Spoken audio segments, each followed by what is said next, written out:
OBD2 trouble code description technique capteur de température de carburant B circuit range performance. Qu'est-ce que cela signifie?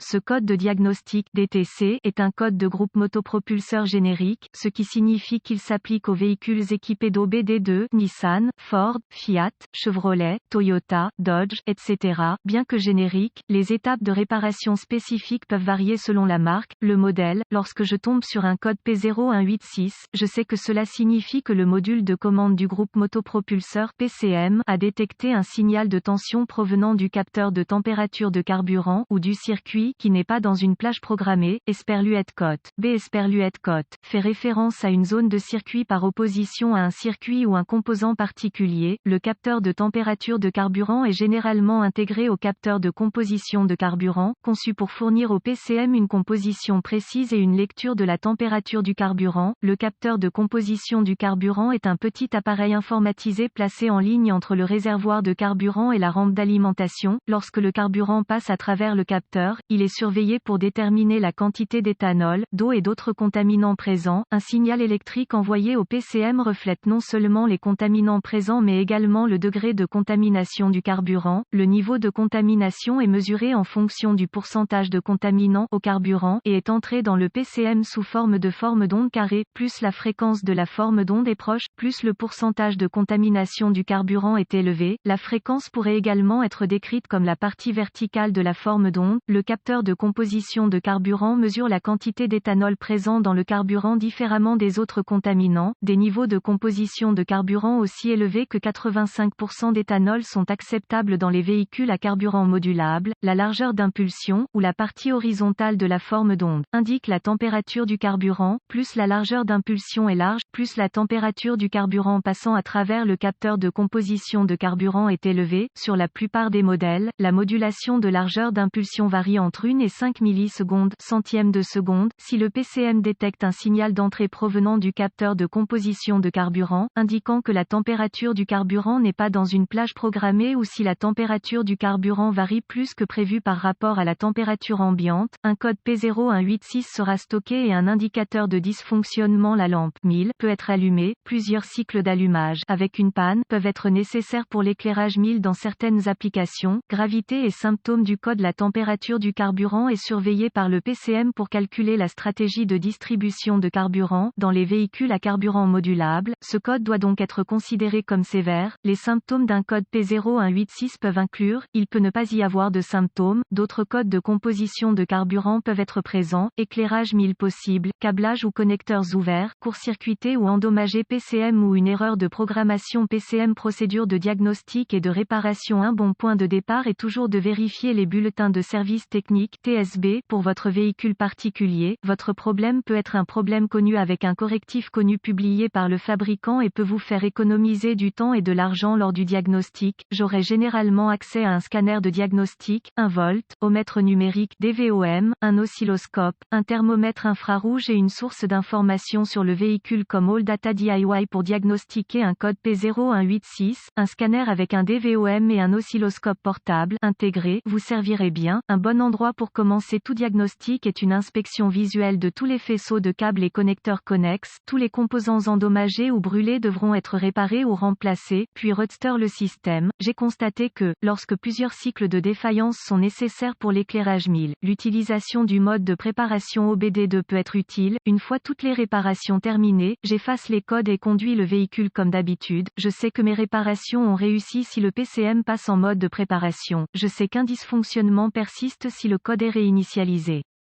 Intégré au capteur de composition de carburant, le capteur de température de carburant est généralement alimenté par une tension de référence de 5 volts et une nacelle capteur à résistance variable complète le circuit et fournit au PCM un signal de tension de température de carburant fluctuant. Le DVOM peut être utilisé pour tester la tension de référence et la masse au connecteur du capteur de température de carburant. Utilisez le DVOM pour tester les circuits correspondants au connecteur PCM si la tension de référence n'est pas présente. réparer les circuits ouverts au besoin, si aucune tension de référence n'est découverte au niveau du connecteur PCM, suspecter un PCM défectueux ou une erreur de programmation, si la référence et la masse sont toutes les deux présentes au connecteur du capteur de température du carburant, connecter les fils de test de l'oscilloscope au circuit de masse et de signal pour observer les données en direct sous la forme de modèles de forme d'onde, mesurer la température réelle du carburant à l'aide du thermomètre infrarouge et comparer la avec la température reflétée par les formes d'onde sur l'oscilloscope. Suspecter que le capteur de température du carburant est défectueux si la température du carburant réfléchie par le capteur de température du carburant ne coïncide pas avec celle du thermomètre. Note de diagnostic supplémentaire. Utiliser le DVOM pour tester la résistance du capteur de température de carburant conformément aux recommandations du fabricant. Remarque, débrancher tous les contrôleurs associés avant de tester la résistance du circuit avec le DVOM.